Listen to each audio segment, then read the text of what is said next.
"What did you steal?" he demanded, fists clenched as the girl's tiny voice trembled, not from guilt, but from outrage that she was being accused of something she didn't do. Officer Daniel Martin, a 39-year-old man known for his strict tone and commanding stance, loomed over her with a sharp glare. "I didn't take anything." Ella's voice cracked slightly, yet her chin lifted higher. She stood in her cream trench coat, clutching a small notebook to her chest as if it were proof of her innocence.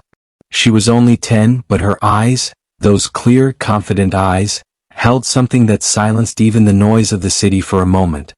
"Don't lie to me," Martin shot back, his tone sharp enough to make nearby pedestrians pause. "I saw you near the counter. You put something in your pocket, didn't you?" He leaned closer, pointing an accusing finger just inches from her face. "I said I didn't steal anything," Ella repeated, louder this time, her voice cutting through his authority like quiet defiance. The words didn't shake. They landed firm. Calm. Controlled. Officer Brian Holt, a 35-year-old with cautious eyes and a heavier heart, stood slightly behind his partner. His jaw tightened as he watched the exchange. Holt had seen Martin lose control before. Small moments where his voice rose too fast, where respect turned into dominance. But this was different. This was a child. "Daniel," Holt muttered under his breath, almost pleading, "maybe we should slow down. She's just a kid." Martin didn't look back. "A kid who knows how to lie," he said coldly. He reached for Ella's sleeve, but she pulled her arm back instantly, firm and fearless. "Don't touch me," she said quietly, the tremor in her voice gone now, replaced by a steady strength. It was the kind of strength that came not from size or power, but from dignity. A small crowd had started to form near the entrance of the store, passers-by stopping mid-step, others slowing down just to watch. Phones were raised subtly. Some whispered. Some stared in discomfort. But no one moved. The tension in the air thickened. Martin noticed the onlookers but didn't care. His pride burned hotter. "Oh, so now you're giving orders?" he barked, stepping closer. "Let's see what you're hiding, little miss." "I said don't touch me," Ella repeated, holding his gaze. Her words came soft but firm enough to stop him mid-step. For a moment their eyes locked, his filled with authority, hers with quiet fire. Holt exhaled sharply and rubbed his forehead. "Daniel, she doesn't have anything on her. Let's just—" "You don't know that yet," Martin interrupted, his voice now echoing across the street. "She's acting guilty, look at her." "I'm acting scared," Ella replied, her voice barely above a whisper, but clear enough that everyone heard. "Because you're yelling at me for something I didn't do."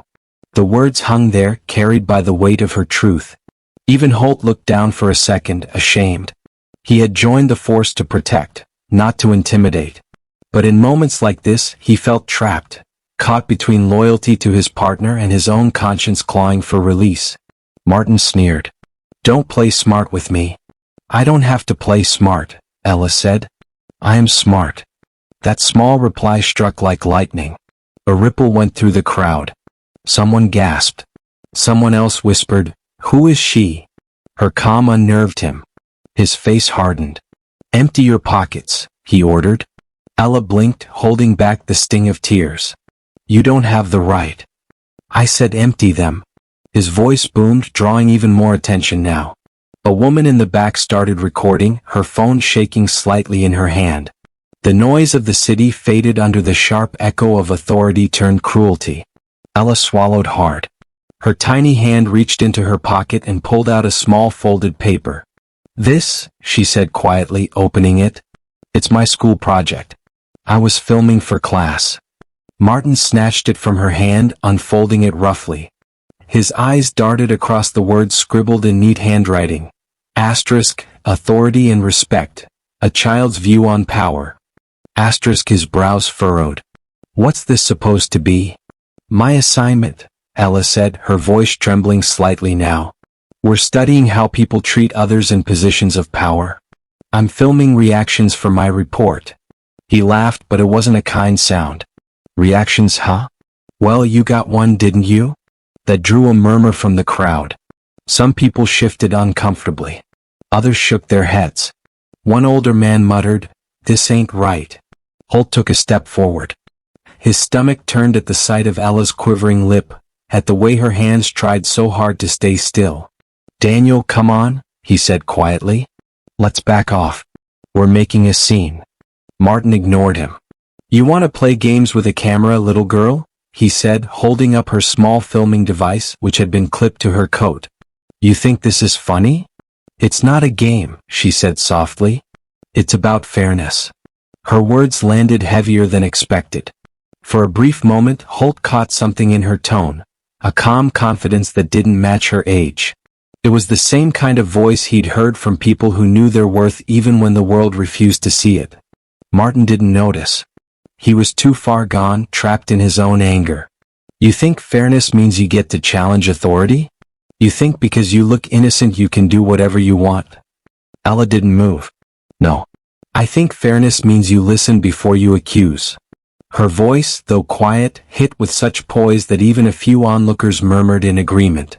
Martin's face flushed darker, a mix of embarrassment and stubbornness. What would you do in this moment?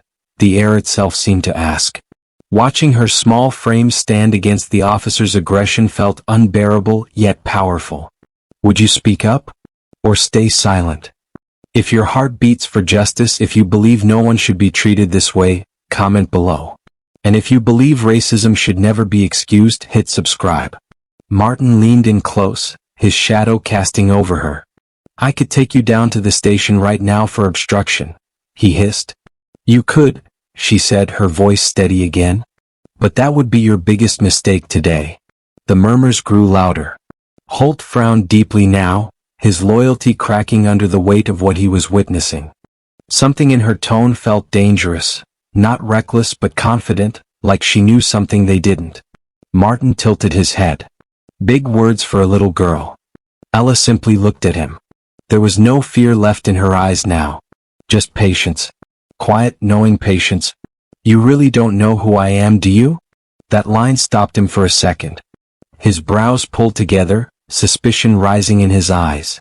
What are you talking about? But before she could answer, a familiar voice from the edge of the crowd called out sharply, Daniel. He turned, startled, as people began to move aside. The murmur turned into whispers. Holt's heart sank at the sight. He already knew that tone. Authority, real authority, was about to step in. The crowd shifted as a sleek black car stopped at the curb, its engine still humming. The back door opened slowly, and from it stepped a woman whose presence alone drew silence from the entire street. Her heels clicked against the pavement with purpose. Each step measured, controlled, deliberate. Maria Martinez, a 42-year-old woman of commanding grace, carried herself with the ease of someone used to leading rooms filled with men who doubted her at first sight. Her composure was impeccable. Her coat, dark and tailored, fell just below her knees, swaying slightly with each movement. She was the kind of woman whose silence could speak louder than any raised voice. And she was Ella's mother. Mom, Ella whispered, relief flooding her face for the first time since the confrontation began. The officers froze. Holt straightened unconsciously, recognizing her instantly, his throat tightening. He had seen her on the news, her speeches about justice and unity broadcast across the city. Maria Martinez, the mayor. Martin, however, didn't register it at first. His arrogance blinded him. He turned toward her with an annoyed glare, mistaking her confident stride for interference. Ma'am, please stand back, he said, voice still thick with authority. We're handling this. But the crowd already knew better. They began whispering her name. Some even took cautious steps backward, realizing what was about to unfold. Maria's eyes swept across the scene, the clenched fists, the fear still flickering behind her daughter's composure, and the camera that had been snatched from her coat. Her expression didn't harden or flare. It simply went still, too still. She looked at Daniel Martin with the kind of quiet that made him falter for just a breath. Is this how you handle children? She asked calmly. Her tone wasn't loud, but it carried through the air like the slow roll of distant thunder. Ma'am, this young lady was suspected of shoplifting, Martin said stiffly. She refused to comply with basic instructions. Maria's eyes flicked toward Ella, who met her gaze steadily, silently confirming what had happened. Then she turned back to him. "Suspected," she repeated softly. "Tell me, officer, did you see her steal anything with your own eyes?" Martin hesitated, shifting slightly on his feet. "She was acting suspicious," he replied, his voice lower now. "Suspicious?" Maria echoed, taking a small step forward. "Because of what, exactly? Her age? Her confidence? Or her skin?" That last word landed with weight. The bystanders went quiet again. Even Holt looked away, shame blooming across his face. Martin's jaw tightened. "Ma'am, that's not..." "Not what?" Maria interrupted, her voice still calm, still measured. "Not profiling? Not intimidation? Not the abuse of power over a child who dared to speak back?" She took another step, close enough that he could see the cold precision in her eyes. "If my daughter were a white girl in a blue dress with blonde curls, would you have grabbed her arm and yelled in her face?" A long, painful silence hung in the air. Holt's breathing grew shallow. He wanted to speak, to apologize, but Martin's pride held him captive. Maria exhaled slowly. "Answer me," she said quietly. Martin swallowed hard. "Ma'am, I was just doing my job," he said through clenched teeth. "Your job?" she repeated, each word deliberate.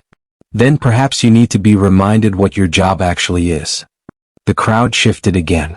The tension was almost physical now, like a heavy curtain draped over everyone. A few people started recording again, capturing every second of what they all knew was no longer just a scene. It was a reckoning. Maria turned to her daughter. "Ella," she said softly, "are you hurt?" Ella shook her head, her voice small but steady. "No, Mom." "Good," Maria said, placing a gentle hand on her shoulder before turning back to the officers. "Because this moment," she said, her voice rising slightly now, "is going to remind this city, and everyone watching, that justice doesn't depend on who you are, but how you are treated." Only then did Martin's expression truly change. He blinked, confusion giving way to dawning recognition. His posture stiffened and the color drained from his face. "Wait, Mayor Martinez?" Maria tilted her head slightly, her calm composure returning. "Now you remember my name." Gasps rippled through the onlookers. A few muttered under their breath, "The mayor's daughter?" while others exchanged looks of disbelief. The phones were held higher now, screens capturing the officer's stunned silence. Martin stammered, "Ma'am, I didn't know." "Of course you didn't," Maria said. "You didn't care to know. You saw what you wanted to see. You saw a young black girl and assumed guilt." Her words hit like a verdict. Holt took a hesitant step forward. "Mayor Martinez," he began, his voice careful, "I tried to stop." "I know," she said quietly, cutting him off, but not unkindly. Her gaze softened briefly. "You hesitated. You saw wrong and you wanted to make it right. That matters, Officer Holt. But hesitation isn't enough when a child's dignity is at stake." The words pierced him more than any accusation could. He nodded faintly, regret heavy in his chest. Maria turned her full attention back to Martin. "You humiliated a 10-year-old girl in public in front of strangers because you believed authority meant dominance. You were loud where you should have been fair. You were cruel where you should have been careful."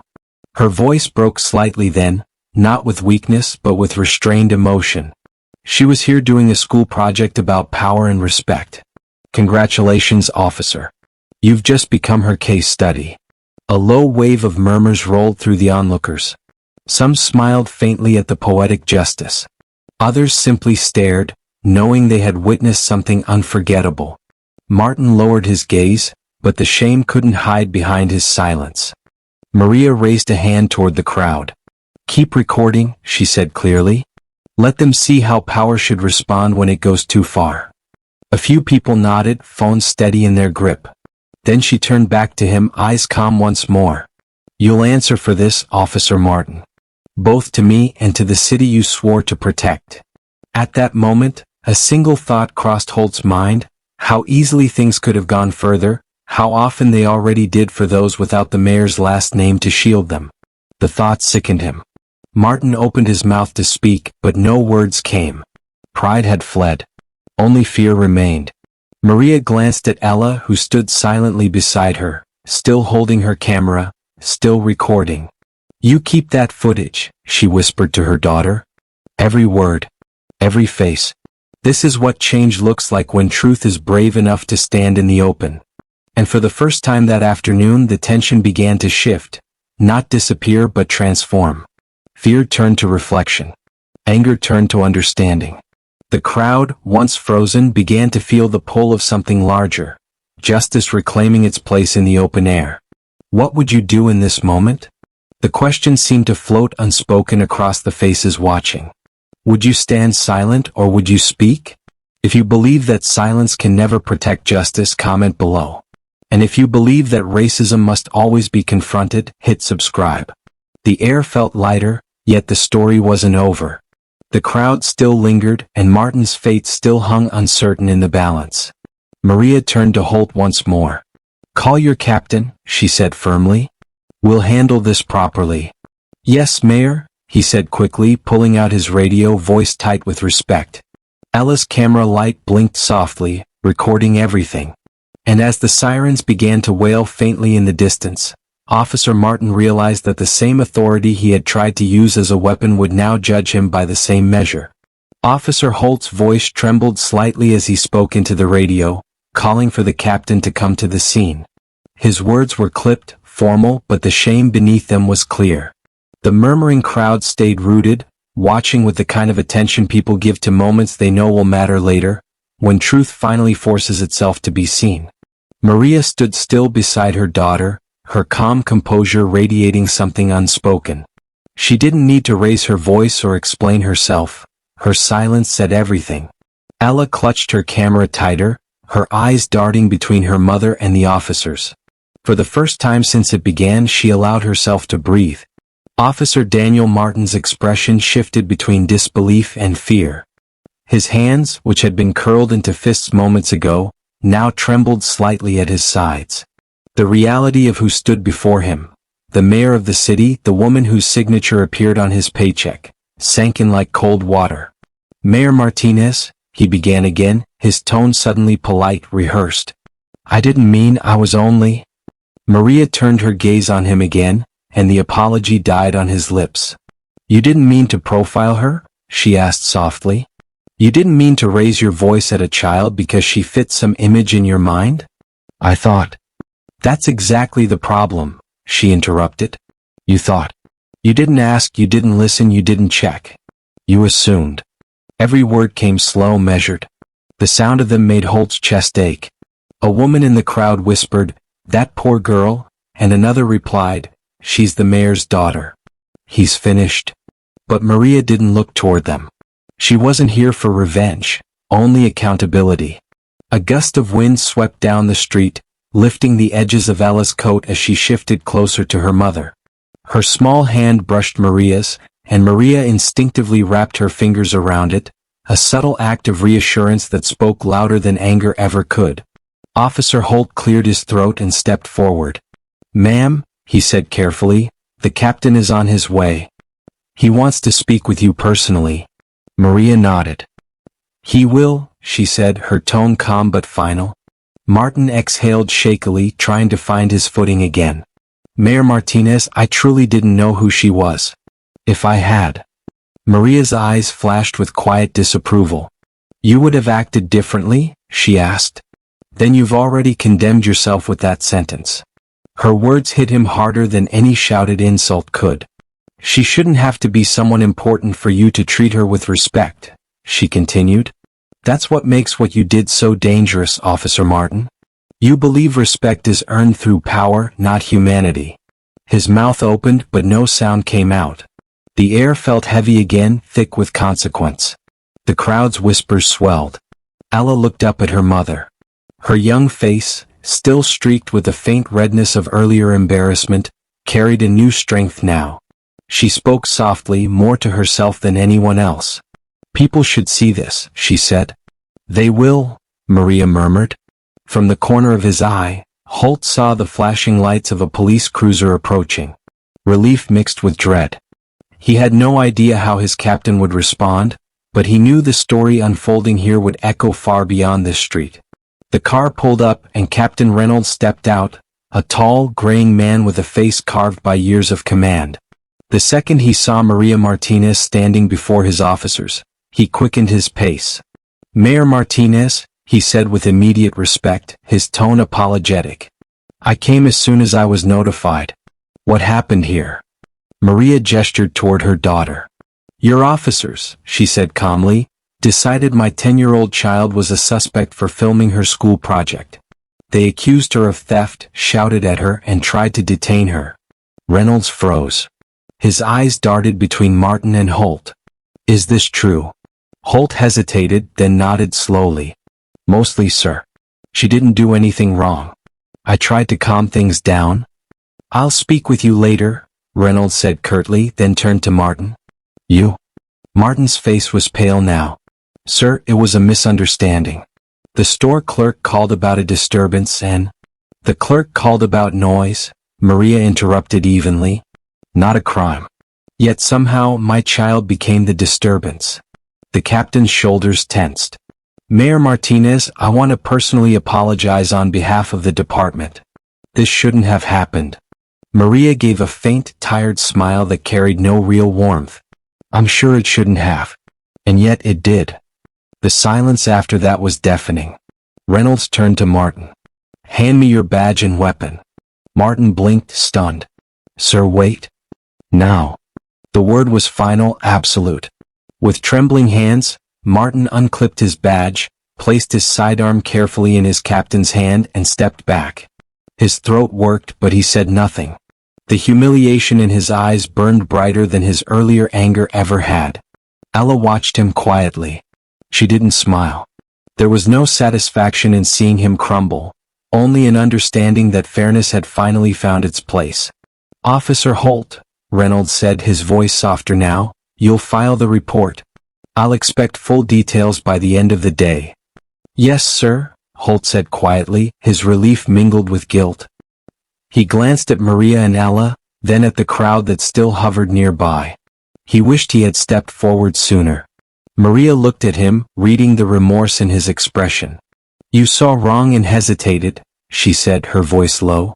"But you didn't stay silent forever. That's something." Holt's eyes softened. "I'm sorry, Mayor Martinez. I truly am." Maria nodded once. "Then prove it by helping make sure this never happens again. Not just to her, to anyone." Her words hung in the cool air like a vow. Reynolds gestured for Martin to follow him to the cruiser. As they passed, the crowd began murmuring again, some in disbelief, others in admiration. A few clapped softly, not out of celebration, but out of respect for the woman who had stood so calmly in the face of injustice. Maria placed a hand on Ella's shoulder. "Let's go home," she said quietly. Ella hesitated. "Can I keep the camera on, Mom?" Maria smiled faintly. "Yes. Keep it rolling. The world still needs to see the end of this story." As they turned to leave, the sun broke briefly through the clouds, casting a warm light across the street. The badge in the captain's hand glinted once, like a final symbol of consequence before it disappeared into his coat pocket. "What would you have done?" the scene seemed to whisper to everyone watching. "Would you have stayed quiet or stood for what's right? If you believe dignity should never depend on appearance or status, leave a comment. And if you believe that power should always answer to justice, hit subscribe." Behind them, Martin stood by the car door, silent. His career, his certainty, his pride, all unraveling under the weight of his own bias. And before him, walking away, was the little girl who had faced him with nothing but truth and composure, and changed everything. The sound of the crowd's whispers lingered long after Maria and Ella had walked a few steps away. The moment had settled into everyone's mind, something unforgettable and electric. Even those who hadn't recorded stood frozen, unwilling to let the memory fade too quickly. The city noise had returned, yet it carried a strange quiet underneath, a hush of reflection, of realization. Ella, a 10-year-old with a presence far beyond her age, walked beside her mother, her grip on the small camera still tight. She didn't smile. Her face was calm, her eyes fixed on the sidewalk as if she were still replaying every word, every shout, every stare. Maria's voice came softly, barely above the rhythm of their footsteps. "Are you all right?" Ella nodded. "I think so." Maria looked down at her, her heart tightening. "You handled yourself well. I saw how you stood, how you spoke. You didn't let anger make you small." "I wanted to cry," Ella admitted quietly. "But I knew if I cried he'd think he won." Maria's chest ached. She slowed her pace and knelt down, meeting her daughter's eyes. "You don't ever have to hide your tears, sweetheart. Strength doesn't mean not feeling. It means knowing when to stand tall anyway." Ella's lips trembled, but she nodded. "He looked at me like I was nothing, Mom. Like I couldn't even be telling the truth because of how I looked." Maria brushed a loose curl from her daughter's forehead. "And you showed him how wrong he was," she whispered. "Sometimes, people need to be reminded what humanity looks like. You did that." They reached the car, but before getting in, Maria turned slightly, glancing back at the cluster of people still gathered by the store. Some were dispersing now, but many remained, faces etched with discomfort, empathy, and shame. Among them, Officer Holt stood quietly beside the captain's car. His posture was stiff, yet his eyes followed the two of them, guilt and respect mixing behind them. When Maria's gaze met his, he gave a small nod, almost an unspoken promise that he'd remember this. Maria returned the gesture with a faint, understanding smile. She knew sincerity when she saw it. Holt might not have spoken up soon enough, but he had seen. And sometimes seeing was the first step toward change. Inside the car, Ella sat in silence for a moment before speaking. "Mom," she said softly, "you think he'll lose his job?" Maria exhaled slowly. "Maybe. Or maybe he'll have to face something harder than losing his badge." "What's that?" "Living with the truth," she said. "Knowing that a little girl he thought he could intimidate will be the reason he finally learns what justice means." Ella turned the camera toward herself, her reflection faint in the screen. "I want people to see it," she murmured. "Not because of who I am, but because of what happened." Maria smiled gently. "Then they will." As the car began to move, the city stretched out before them. The same tall buildings, the same crowds, but something in the air felt shifted. People had witnessed something that stripped away pretense. Power had been challenged not by force but by truth. A few blocks away, Officer Holt stood at the edge of the sidewalk, still watching the mayor's car fade into traffic. He drew a long breath. The guilt gnawed at him, but beneath it was a strange determination. He reached for his phone and opened a new memo, typing a few words. "Mandatory bias training proposal, Officer Accountability Initiative." He didn't know if it would change anything yet, but it was a start. Back at the store, Captain Reynolds finished speaking to Martin. The officer's shoulders sagged. His face, once stern with self-assurance, now looked hollow. The weight of humiliation and regret pressed down hard. For the first time in his long, confident career, he realized that authority without empathy meant nothing. The captain spoke quietly. "You let your ego do the job today, Daniel. Not your duty." The mayor was right. You forgot the difference between control and respect. Martin swallowed hard, eyes fixed on the ground. "I wasn't thinking, sir." "No," Reynolds said. "You were thinking the wrong way." He paused, watching the other man's expression falter. "Take some time to think about what you saw in her eyes when you accused her. Remember that feeling. That's what justice looks like when it stares back at you." The crowd had mostly cleared now, but the story had already begun to spread. Videos uploaded within minutes. Hashtags forming. People debating, arguing, awakening. In living rooms, on trains and classrooms, Ella's calm defiance replayed on countless screens. Some saw the story as a reminder of how easily prejudice masks itself as protocol. Others saw it as hope, a sign that even the smallest voice, if steady enough, could make power stumble. In the mayor's car, Maria watched her daughter scroll through her footage, pausing on the moment when she said, "Asterisk, you really don't know who I am, do you?" Asterisk. Ella turned to her mother. "I didn't mean to sound proud," she said quietly. "I just wanted him to stop." Maria smiled. "You weren't proud, Ella. You were brave. There's a difference." For a long stretch of silence, they sat together, the hum of the city fading behind tinted windows. The mayor's phone buzzed on the seat between them, calls, statements, press inquiries already coming in, but she didn't reach for it. She looked instead at her daughter, whose strength had shown in a moment when most adults would have broken. "You know," Maria said softly, "when I was your age, I didn't have the courage to speak like you did today. You stood your ground with dignity. That's how change begins, one brave voice at a time." Ella leaned her head against her mother's arm, her voice small. "Do you think he'll understand what he did wrong?" Maria hesitated before answering. "Maybe not right away. But Shane can be a teacher too if you let it be." Outside the car, the first thin drops of rain began to fall, soft and cleansing. The city lights reflected against the wet pavement, glowing gold and silver in the fading daylight. In that quiet, Maria closed her eyes and breathed deeply, her mind lingering on what she'd said to the officer. She shouldn't have to be someone important for you to treat her with respect. It echoed inside her like a prayer for the city she led, the city she hoped would someday live up to those words. Somewhere inside her, she knew this wouldn't be the last lesson the world needed. But today had drawn a line. And she was proud that her daughter had been the one to draw it.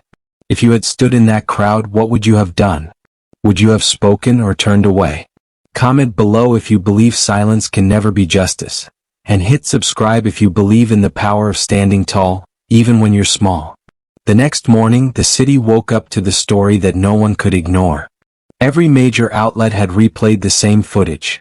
The shouting, the accusation, the little girl's calm defiance, and the quiet arrival of the mayor. It wasn't just news. It was a mirror, forcing the city to look at itself. Across the morning broadcasts, Ella's face appeared between headlines about fairness, authority, and justice. The image of her standing firm, her small fist by her side while Officer Martin loomed over her, had become a symbol of courage and truth.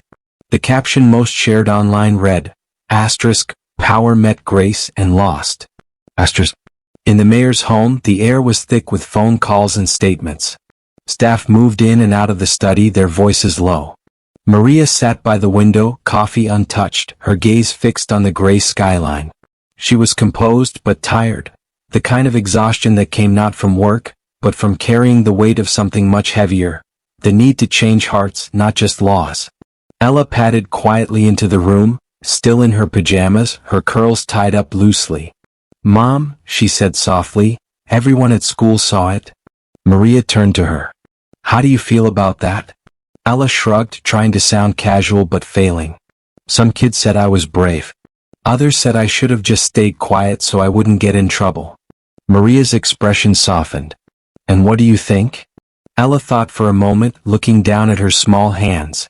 "I think staying quiet is what they expect." Maria smiled faintly. "That's exactly why your voice matters." She reached for her daughter's hand. "Sometimes courage isn't about being loud. It's about speaking when silence would be easier."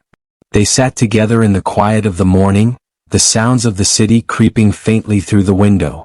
The story had gone far beyond what either of them imagined.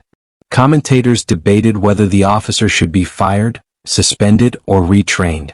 Protesters were already gathering outside the precinct, holding signs that read, "Teach respect, not fear," and "Authority is not power." At the police headquarters, Officer Brian Holt walked the corridors with a heavy conscience.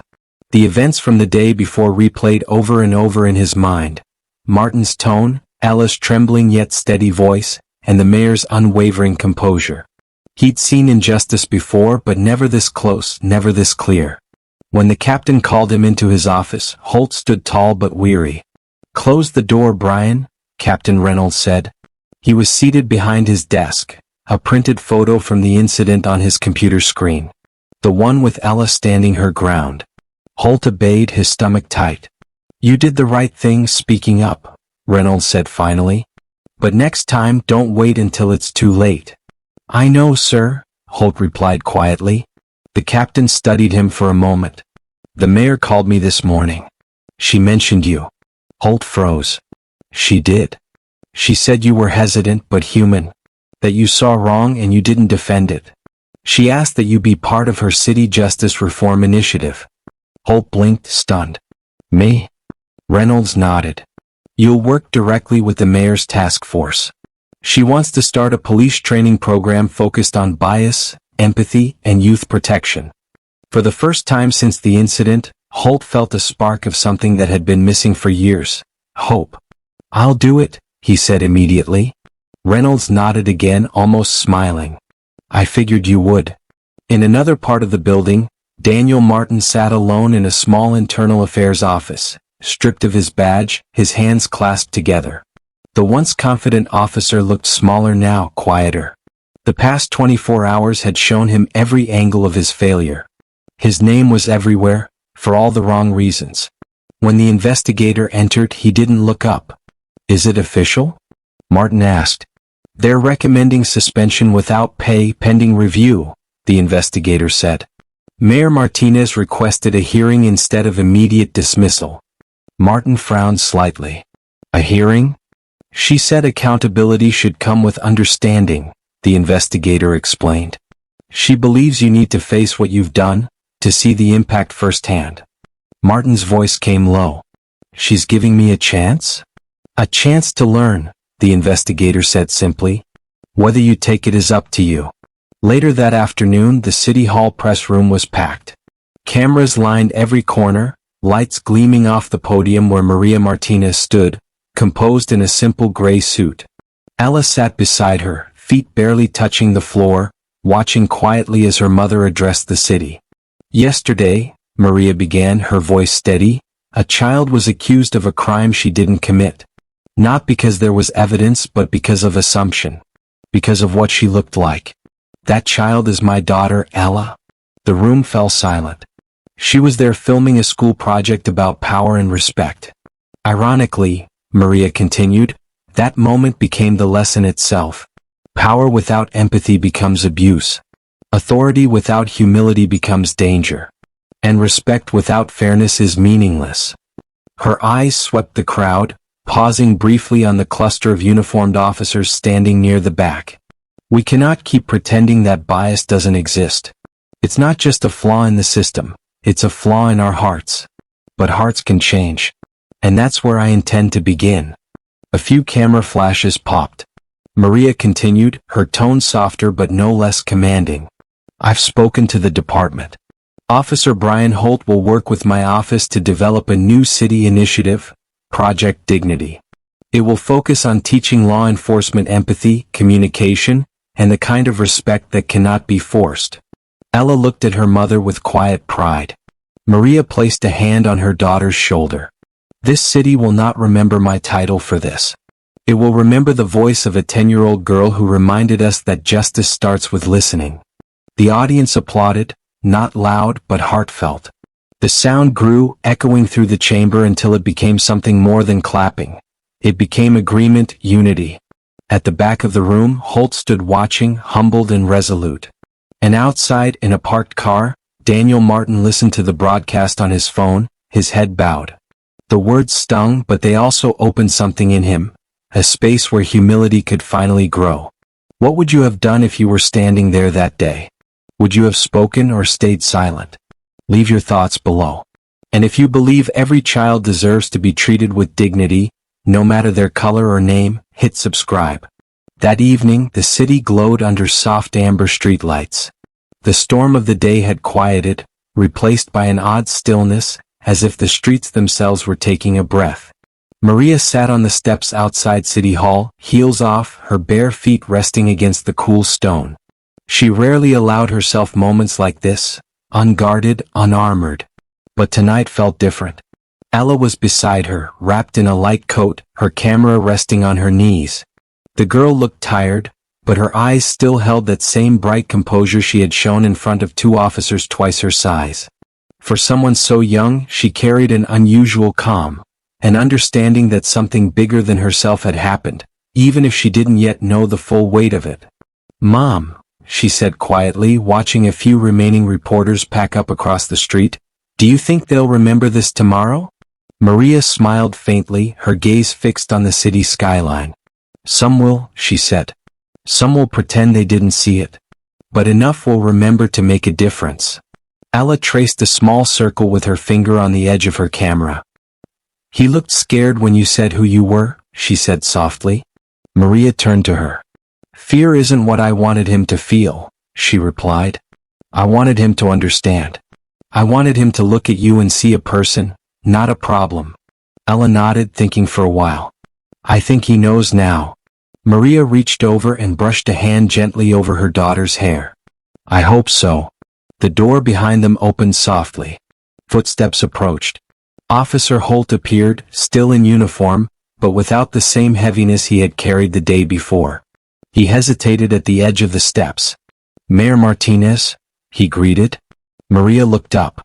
Brian, she said, a warm acknowledgement in her tone. Thank you for coming.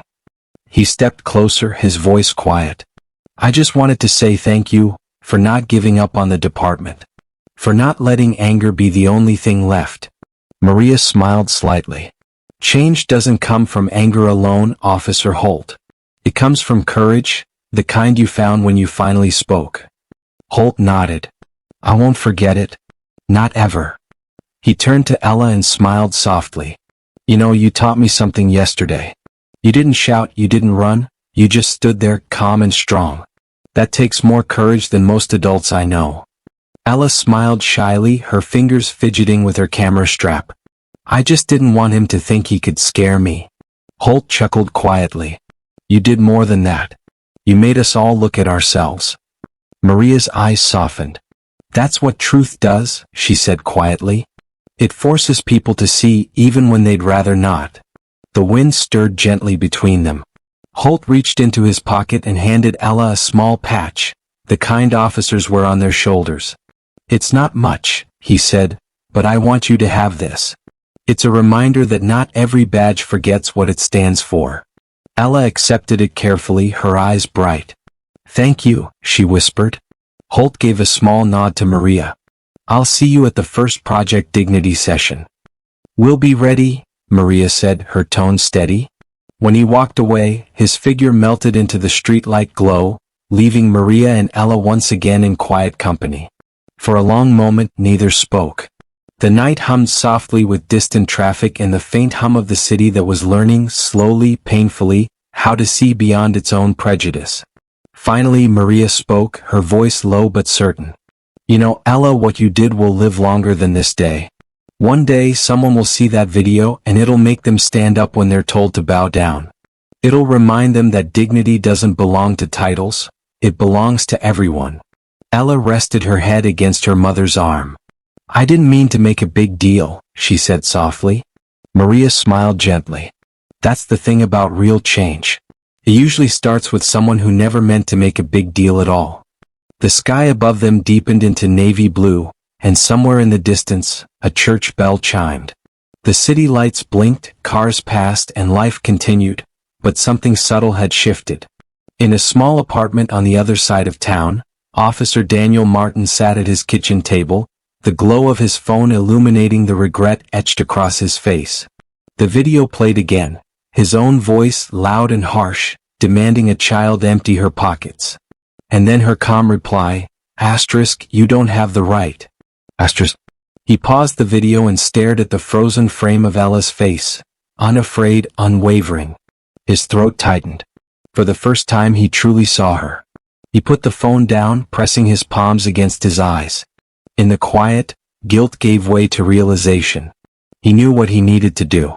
The next morning, as sunlight filtered through the blinds of the mayor's office, Maria looked up from her desk to see her assistant standing hesitantly at the door. "Mayor," she said, "there's someone here asking to see you." Officer Martin.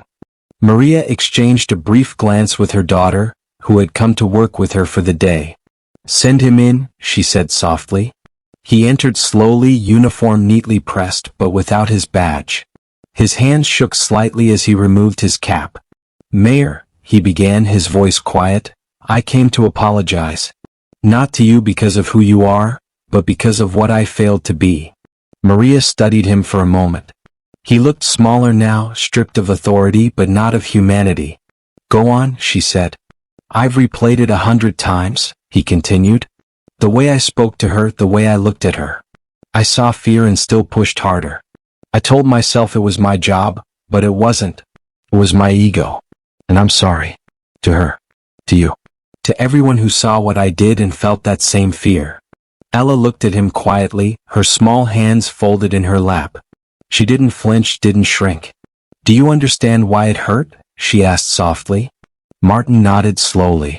Because I saw what I wanted to see, not who you really were. Maria's expression softened. And what will you do with that understanding now? He swallowed hard. I want to join the program. I want to learn. To help fix what I broke. Maria leaned back in her chair, silent for a long moment. Then she nodded. Change doesn't erase the past, she said. But it can redeem it, if you're willing to live differently. I am, he said quietly. Ella smiled faintly then, just a hint of forgiveness shining through. Then that's a start. As he left, the air in the office felt lighter. Maria turned to her daughter, pride softening every line of her face. You see, she said gently. Even pain can plant something good. Ella nodded, looking out the window where sunlight spilled across the city. Maybe that's what justice really is, she said thoughtfully. When people finally see what they've been blind to. Maria smiled. Exactly. She stood, walking to the window beside her daughter. The reflection of their faces blended against the skyline. A woman and a child, strength and innocence, power and grace. Remember this? Maria said softly. No one can take your dignity unless you hand it to them. Stand tall even when they try to make you small. The world will always have voices that doubt you, but your truth will always be louder if you stay calm enough to speak it. Ella looked up at her, eyes bright. I'll remember. They stood together in that golden light, mother and daughter, both changed yet stronger for what they had endured. Outside, the city moved on, but something within it had shifted forever. And to whoever watches, reads, or remembers, ask yourself, would you have stood silent or spoken? If you believe that equality is not optional but essential, leave your voice below. And if you believe dignity must never depend on race, age, or name, hit subscribe and stand tall with them.